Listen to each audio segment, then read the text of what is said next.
आदिवासी परिवार ने मुझे, मेरी बहन ने खुशी से खीरी भी खिलाई, तो मैं जन्मदिन पर हमेशा माँ के आशीर्वाद लेने जाता था।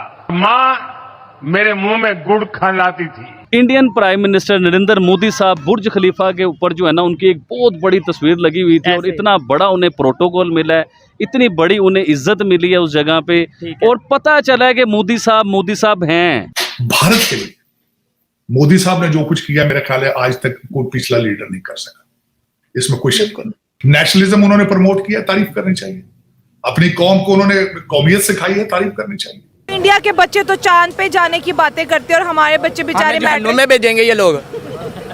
वो चांद पे जाएंगे, हम जहन्नुम में जाएंगे। 1947 में ही दोनों मुल्क कहते हैं पाकिस्तान बना, इंडिया आजाद हुआ। आज वो कहा वो आजाद हुआ है, ये बर्बाद हुआ है। हाँ। दुनिया की टेक्नोलॉजी जो है वो आप समेटते जा रहे हैं। ये बड़ी पॉइंट वाली बात है कि जहां भी जिस कंट्री में भी इंडिया के प्राइम मिनिस्टर आजकल विजिट में जा रहे हैं, एक चीज़ हमें बड़ी देखने को मिलती है कि स्पेस टेक्नोलॉजी के ऊपर वो बात करते नजर आते हैं, डिफेंस के हवाले से, डिफेंस इक्विपमेंट्स के हवाले से बात करते नजर आते हैं। 40,000 मदरसे पाकिस्तान में बन चुके हैं। आज भी आपकी तरक्की को रोकने वाले वो 40,000 मदरसे हैं जो आपको सारा दिन जिहाद जिहाद जिहाद कहते हैं।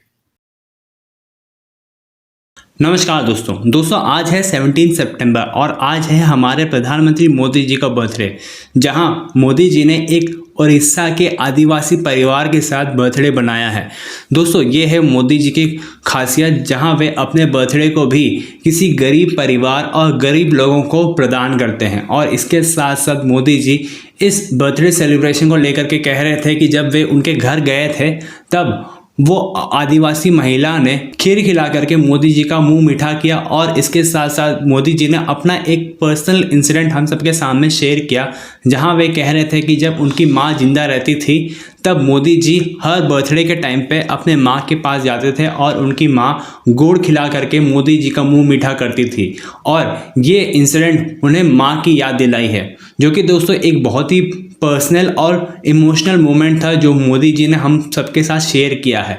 तो चलिए इसी पर आगे पाकिस्तानी मीडिया का रिएक्शन देखते हैं, जो इस वक्त मोदी जी के बर्थडे को लेकर के मोदी जी की तारीफ कर रहे हैं और कह रहे हैं कि भारत को मोदी जी मिलना एक वरदान है और मोदी जी ने जिस तरह से भारत के लिए काम किया है अब तक किसी भी लीडर ने नहीं किया।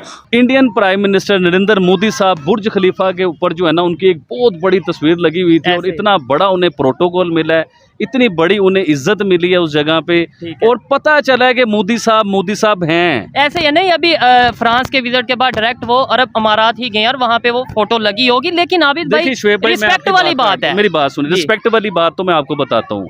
देखिए सारे लोग मुझे गद्दार कहते थे, मुझे बुरा भला कहते थे, मुझे कहते थे तू इंडिया की तारीफें करता है, मोदी साहब नहीं, लोग ये कहते हैं ये पाकिस्तान का बंदा है, इंडियन प्राइम मिनिस्टर की तारीफें क्यों करते हो? उसके ऊपर ही मैं आपको बताने लगूं। अब ये देखिए यूएई अरब अमारात ये मुसलमान है, और ये वो मुसलमान है कि जो हम लोगों से बहुत पुराने और पहले के मुसलमान हैं।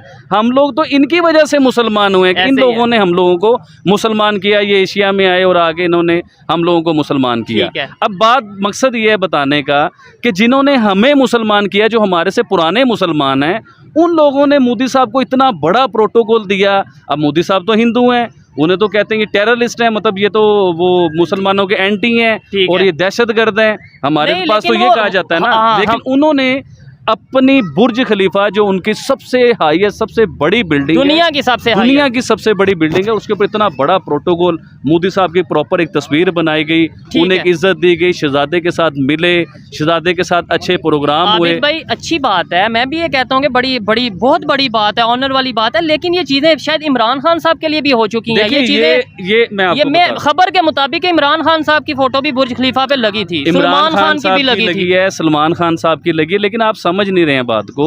मैं समझाना ये चाह रहा हूँ कि देखिए वो मुसलमान हैं, अरब अमारात वाले, जी मोदी साहब हिंदू हैं, गैर मुस्लिम हैं, तो वो मुसलमान अब मुसलमान क्यों नहीं रहे कि वो हिंदुओं को इतने बड़े प्रोटोकॉल दे रहे हैं, इतनी बड़ी तस्वीरें उनकी लगा रहे हैं। हम तो गद्दार है ना, मोदी साहब की बात कर लें तो हम तो गद्दार हो जाते हैं। उन्हें कौन गद्दार कहेगा, उन्हें कौन गलत कहेगा, उन्हें कौन बुरा कहेगा? इसका मतलब ये है कि दुनिया के जितने भी ममालिक हैं जो अपने मुल्क का हाईएस्ट अवार्ड अमन के अवार्ड, पीस के अवार्ड, तरक्की के अवार्ड मोदी साहब को दिए, यूएई ने भी दिया, सऊदी अरेबिया ने भी दिया और इजिप्ट ने भी दिया, वो भी इस्लामिक कंट्री है। इजिप्ट ने दिया। ये तो हो गए अवार्ड। ठीक है। अब इसके अलावा प्रोटोकॉल क्या होते हैं? एक जिस इंसान ने काम किए हो ना, लोगों के, ठीक है। गरीब लोगों के काम किए, उनके साथ चले हो। अब देखिए, आप अमेरिका जाते हैं, वीआईपी प्रोटोकॉल आपको मिलते हैं। ठीक है। कहीं आपके रेड कारपेट हैं, उसके ऊपर वेलकम किया जा रहा है। किसी मुल्क के आपको वजीर आजम खुद आ रहे हैं मिलने के लिए, आपको रिसीव करने के लिए, आपसे ठीक है। जपियाँ डाल रहे हैं।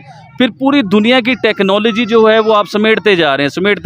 ये बड़ी पॉइंट वाली बात है कि जहां भी, जिस कंट्री में भी इंडिया के प्राइम मिनिस्टर आजकल विजिट में जा रहे हैं, एक चीज़ हमें बड़ी देखने को मिलती है कि स्पेस टेक्नोलॉजी के ऊपर वो बात करते नजर आते हैं, डिफेंस के हवाले से, डिफेंस इक्विपमेंट्स के हवाले से बात करते नजर आते हैं, चाहे वो फ्रांस हो, चाहे वो इजिप्ट हो, चाहे वो कोई भी कंट्री हो। ये चीज़ें देखने वाली हैं। इंडिया के बच्चे तो चांद पे जाने की बातें करते हैं और हमारे बच्चे बेचारे हमें जहन्नुम में भेजेंगे ये लोग। वो चांद पे जाएंगे, हम जहन्नुम में जाएंगे। तो कितना फर्क देखते हैं? 1947 में ही दोनों मुल्क कहते हैं पाकिस्तान बना, इंडिया आजाद हुआ। आज वो कहा वो आजाद हुआ है, ये बर्बाद हुआ है। हाँ। वो आजाद हुआ है, ये बर्बाद हुआ है। कहते हैं वो चांद पे और हम सड़क पे भीख मांगेंगे, कटोरा लेंगे और भीख मांगेंगे। हालत तो यही है ना, कटोरा दे दो हमें, हम भीख मांग रहे हैं बस, और क्या करना है। तो अफसोस नहीं होता कि काश मैं भी पढ़ा हमारी लिखा होता? हुकूमत ऐसी है कि हम आगे पढ़ ही नहीं सकते। देखिए, इंडिया की अगर हम बात करें तो इंडिया इस वक्त के दौर में पाकिस्तान के कंपैरिजन में हम सब बहुत आगे निकल गए। आईटी के दौर में हो, बैंकिंग के दौर में हो, फाइनेंसिंग के उसके अंदर। और रिसेंटली इंडिया के एक बैंकर थे जिसने 3rd consecutive year world banker के टाइटल जीते, वो इंडिया के ही बैंकर हैं। रिसेंटली न्यूज़ की बात। ठीक है। हाँ, तो बहुत बढ़िया। उससे ये आइडिया होता है कि उनकी फाइनेंसिंग, उनकी जो असल में ये जो terms, monetary policies, fiscal policies, ये बैंकर्स, इंटरेस्ट रेट्स से हुकूमत ये चीज़ मेंटेन करती है, इन्फ्लेशन को मेंटेन करने के लिए, अनएम्प्लॉयमेंट को मेंटेन करने के लिए। ये चीज़ें उनकी टर्म्स एंड पॉलिसीज़ होती हैं।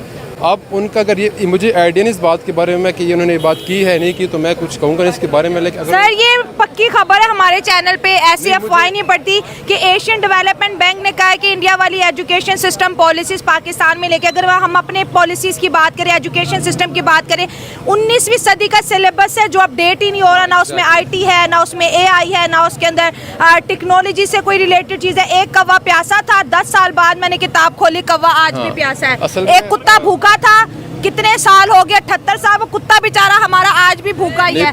ये चीजें तो नहीं चाहिए ना दुनिया मेरी को। बात सुनो, पाकिस्तान की एक बदकिस्मती ये भी है क्योंकि पॉलिसीज ऐसी चलती रही। आज पाकिस्तान का जो बजट था, उस बजट में उनके पास 18,000 बिलियन रुपीस थे, जिसमें से उन्होंने 9,000 समथिंग सिर्फ इंटरेस्ट की पेमेंट्स की हैं। 9,000। लेकिन मुझे ठीक हो गया, आप पाकिस्तान की फाइनेंशियल प्रॉब्लम बता रहे हैं, मैं आपसे पाकिस्तान की एजुकेशनल प्रॉब्लम को डिस्कस कर रही हूँ कि हमारा पड़ोसी 1947 में आज जितनी बेहतर एजुकेशन पॉलिसीज अपने यूथ के लिए बना चुके हैं कि दुनिया की टॉप कंपनीज में इंडियंस बैठे हुए हैं हर जगह।